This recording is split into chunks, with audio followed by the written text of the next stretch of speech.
আমরা যদি এভাবে ফুল ছিঁড়ে নিয়ে যাই সেক্ষেত্রে কিন্তু এই পদ্মবনের খুবই ক্ষতি হচ্ছে, সৌন্দর্য নষ্ট হচ্ছে। না হ্যাঁ তা তো অবশ্যই, কিন্তু তারপর তো একটা সৌন্দর্য তো, তাই আর কি নিয়ে আসছি। ক্ষতি নাই। আচ্ছা দাদা, ধন্যবাদ। ধন্যবাদ আপনাকে।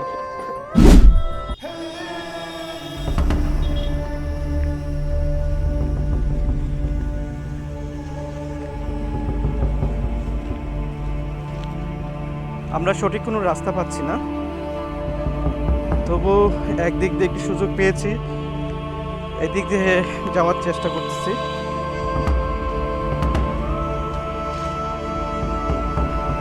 দেখুন কি অবস্থা, এখন কোন দিক দিয়ে যাওয়া যায়? এদিক দিয়ে যদি নামি, এদিক দিয়ে অনেক জল, অনেক কাদা পড়বে, তাহলে আমরা এদিক দিয়ে যাই।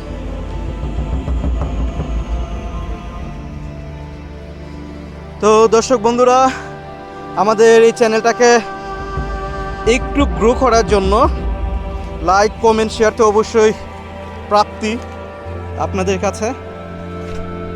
আসো আসো আসো।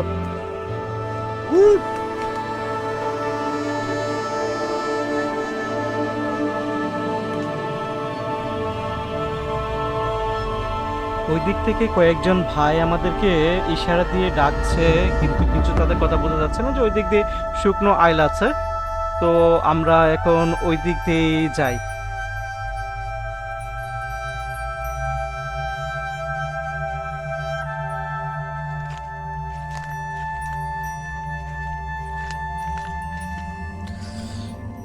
এই যে দেখেন, এখানে এগুলো পাট যে মানুষে রোপণ করে, পাট কাটার পরে কিন্তু এভাবে তার গুঁড়িগুলো রয়ে যায়। আমরা যদি অসাবধানতা অবলম্বন করি তাহলে কিন্তু আমাদের জুতার ভিতর দিয়ে পায়ে ঢুকে যাবে। এটা কিন্তু খুব ডেঞ্জারাস। আমরা খুব সতর্কতা সহিত হেঁটে যাচ্ছি। এই যে দেখেন, এখানে কিন্তু অনেক এমন রয়েছে। আমরা যাব ওই দিকে। প্রচণ্ড রোদ, এখনো বিকালের সূর্যটা অস্ত যাওয়ার পথে, কিন্তু রোদের তাপমাত্রাটা অনেক বেশি। খুব সাবধানে পা ফেলতেছি, যদি একবার ঢুকে যায় তাহলে অবশ্যই ভালো ধরনের একটা ইনজুরি হবে। এই যে এটাকে আমাদের আঞ্চলিক ভাষায় ক্ষেতের আইল বলা হয়, জমির আইল বলা হয়। জানি না এক একটা জেলায় এক এক রকম হয়তো বা ভাষা হতে পারে। এগুলোর ধান রোপণ করেছে।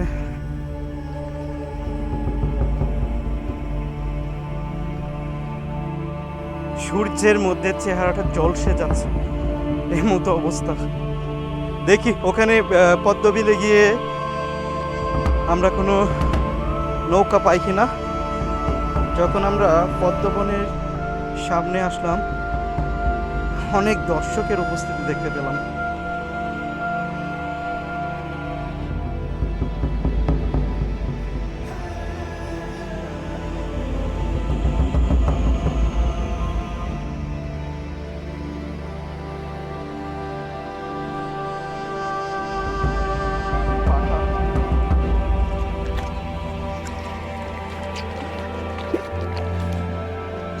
এই সেই পদ্মবন।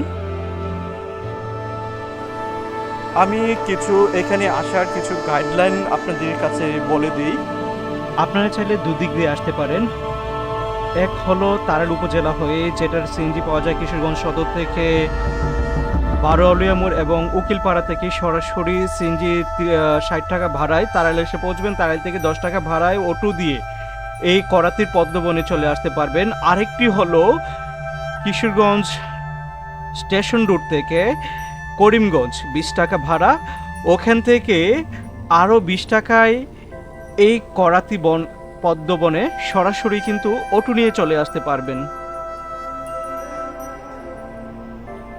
এখানে জমে থাকা অনেক কচুরিপানা এবং পটকি গাছের জন্য নৌকা চালাতে এতটুকু কষ্ট হয় যা স্ক্রিনে দৃশ্যমান। ছেলেটা অনেক কষ্ট করে নৌকাটাকে সামনে নিয়ে যাওয়ার চেষ্টা করছে।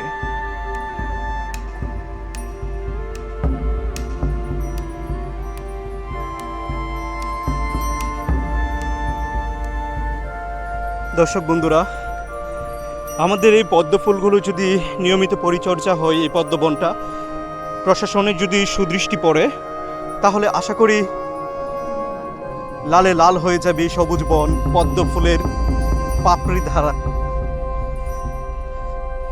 বিগত 2-3 বছরে যেই পরিমাণ এই বনের মধ্যে পদ্ম ফুল ফুটতো, এখন কিন্তু তেমনটা দেখা যাচ্ছে না।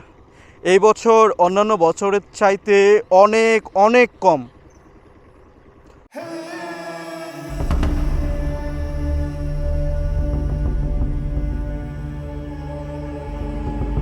তো এখানকার আমরা একজন স্থানীয়, এমনকি এখানকার নৌকার মাঝি, তার সাথে আমরা এই পদ্মবিল সম্পর্কে কিছু কথা জানবো। ভাই আসসালামু আলাইকুম।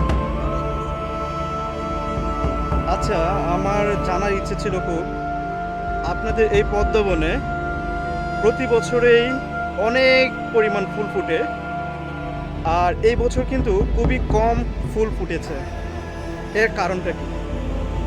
কারণ তো অন্য কিছুই না দাদা ভাই, বিষয়টা হয়েছে কি, আমাদের এই সিংরোল পদ্মবিলে দুটা দিয়া করিমগঞ্জ থানার পদ্মবিলে এটার এখনো সময় হয়েছে না। তো এই সুবাদে পানি অনেকটা আগায় গেছে, আগানোর পরিপ্রেক্ষিতে এই ফুল এখনো সময় হয়েছে না। এই ভাদ্র মাসের আর মাসে পরে ঠিকমতো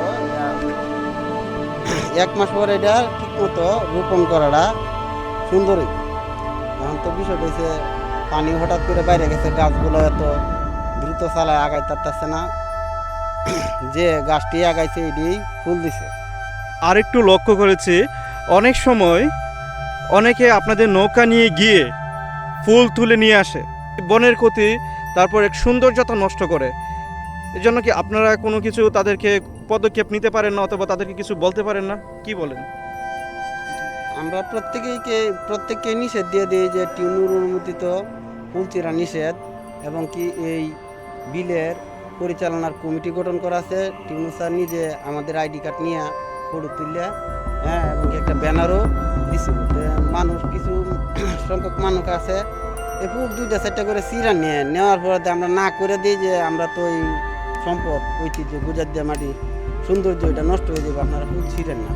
তারপর 2-4টা করে অনেকে আউট করে নিয়ে যায়। তারপরে সবাই তো এলাকারই, হ্যাঁ, এত চাপ দিয়েও তো কোন জানা আসে বিভিন্ন দূর দূরান্ত থেকে, ভাই বোন আছে ছোটো, হ্যাঁ, মা বাবা আছে, তাদেরকে দেখানোর জন্য 2-4টা করে সমস্যায় নিয়ে তারপর তো প্রত্যেকটা আমরা নিষেধ করে দিই। আপনারা চাইলে দেখতে পারেন। দর্শক বন্ধুরা, এই দেখেন, এভাবে কিন্তু প্রতিনিয়ত ফুলগুলো ছিঁড়ে অনেকেই, অনেক দর্শনার্থীরা নিয়ে যাচ্ছে, যেটা কিন্তু আমাদের এই বনের জন্য ক্ষতি। এই বনের, এই পদ্মবনের সৌন্দর্যকে নষ্ট করে তুলতেছে। আপনারা তো এখন তুলছেন, এগুলা আর কখনো তুলবেন না। এভাবে কিন্তু অনেকে এভাবে নিয়ে যাচ্ছে, এই সৌন্দর্য, বনের সৌন্দর্যটা কিন্তু নষ্ট হয়ে যাচ্ছে। মাঝিরা এখানে নিষেধ করা সত্ত্বেও কিন্তু ফুলগুলো ছিঁড়ে নিয়ে আসতেছে। সবাই 1-2-4-5টা করে ফুল ছিঁড়ে নিয়ে আসতেছে।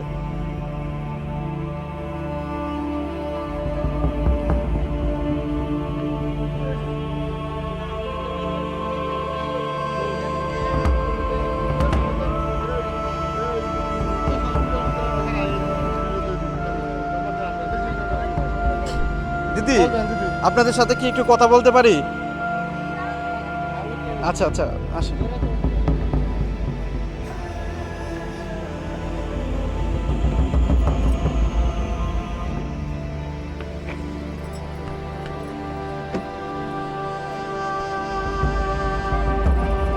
আচ্ছা দিদি, আমাদের এই পদ্ম বিলে এসে আপনারা কেমন উপভোগ করতেছেন?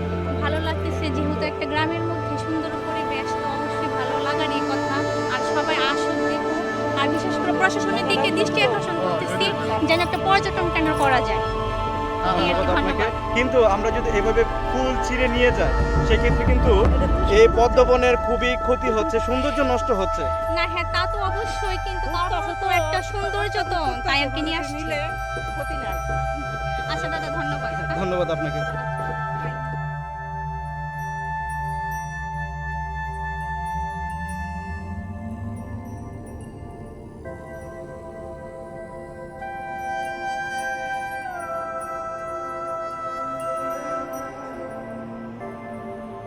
ধীরে ধীরে কিন্তু বিকালের আকাশের রক্তিম সূর্যটা হেলে পড়ছে।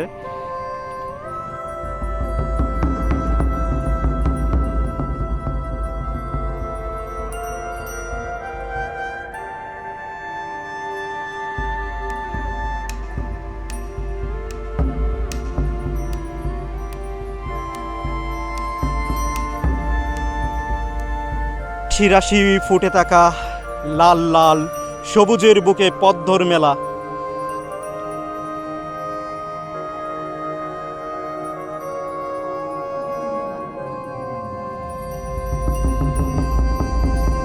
অনেক দর্শনার্থী কিন্তু এখানে প্রতিদিন বিকালে এসে ভিড় জমায়।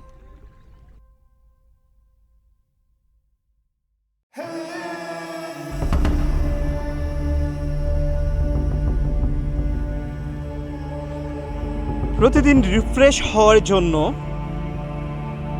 এমন কিছু দৃশ্যই কিন্তু প্রকৃতি আমাদেরকে তুলে ধরে। এই পদ্ম বনের সৌন্দর্যটাই কিন্তু অনেকটাই নষ্টর মতো। এই পদ্মবনটাকে আরেকটু দর্শনার্থীদের জন্য সুন্দর এমনকি প্রাণবন্ত করে তোলার জন্য আমাদের মাঝি ভাইয়েরা আরেকটি নতুন পদক্ষেপ নিয়েছে। সেটা হলো এই যে আমরা দেখতে পাচ্ছি এখানে একটা এই বনের মাঝখানে একটা ঘর আছে, ঘরের মতো দেখা যায় বা ওয়াচ টাওয়ারের মতো দেখা যায়। সেটা কিন্তু ভাসমান একটা কফি হাউসের মতোই ওনারা বানাবে।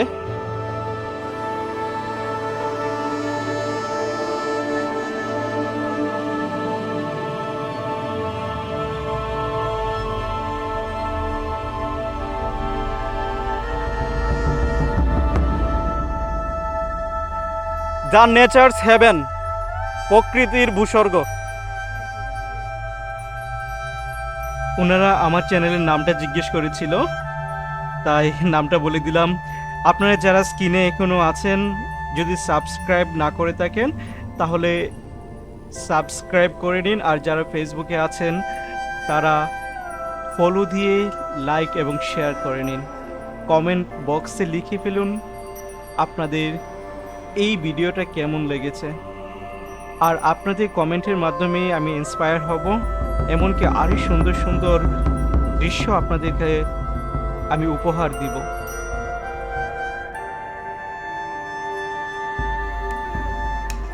এখানে কিন্তু কচুরিপানা, শালুক পাতা, কলমি, পটকি, শাপলা, ঢেপ, ঝিনাই, সিঙ্গার আরও অনেক কিছু এই জলরাশির মধ্যে ভাসমান পাওয়া যায়। এগুলো দেখতেও সুন্দর দেখায়। আমরা ফুটন্ত পদ্মবিলের গভীরে যাচ্ছি আর মনের মধ্যে একটি প্রশান্তি বিরাজ করছে।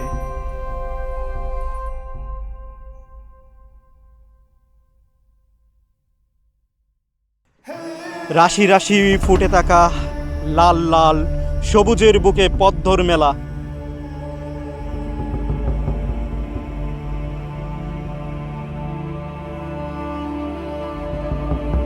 ফুল ছিঁড়ে ছিঁড়ে নিয়ে গিয়েছে। এই পদ্ম বনের সৌন্দর্যটাই কিন্তু অনেকটাই নষ্টর মতো।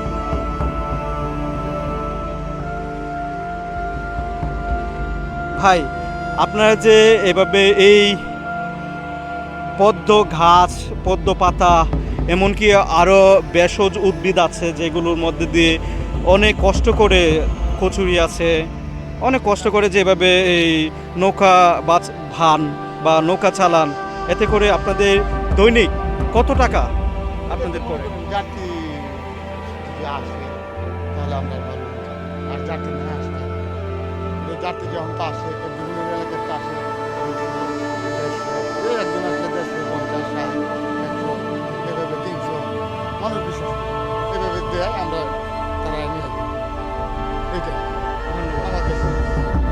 আমাদের একজন আসলে তারা যত্ন করার জন্য আমরা অতিরিক্ত চেষ্টা আচ্ছা, আপনারা শুধু যারা ফুল ছিঁড়ে নিয়ে যায়, যারা ফুল ছিঁড়ে নিয়ে যায় তাদেরকে শুধু মুখেই কি নিষেধ করেন, নাকি আপনারা ফুল ছিঁড়তে সরাসরি আপনারা অ্যাটাক করেন যে আপনারা ফুল ছিঁড়বেন না, ফুল ছিঁড়লে আপনারা এমন পদক্ষেপ নিতে পারেন না যে নৌকা আপনাদেরকে আর নৌকায় তোলা হবে না, আপনারা আগে থেকে এটা ফুরিয়ে নিতে পারেন না যে আপনারা ফুল ছিঁড়বেন না, ফুল ছিঁড়লে ও আমরা বলে নৌকা তো নিয়ে যাব। আমাদের বলে যে ভাই ফুল ছিড়বো না, কিন্তু মহিলারা আসে তাদের কথা তো আমাদের কথা তারা মানে না।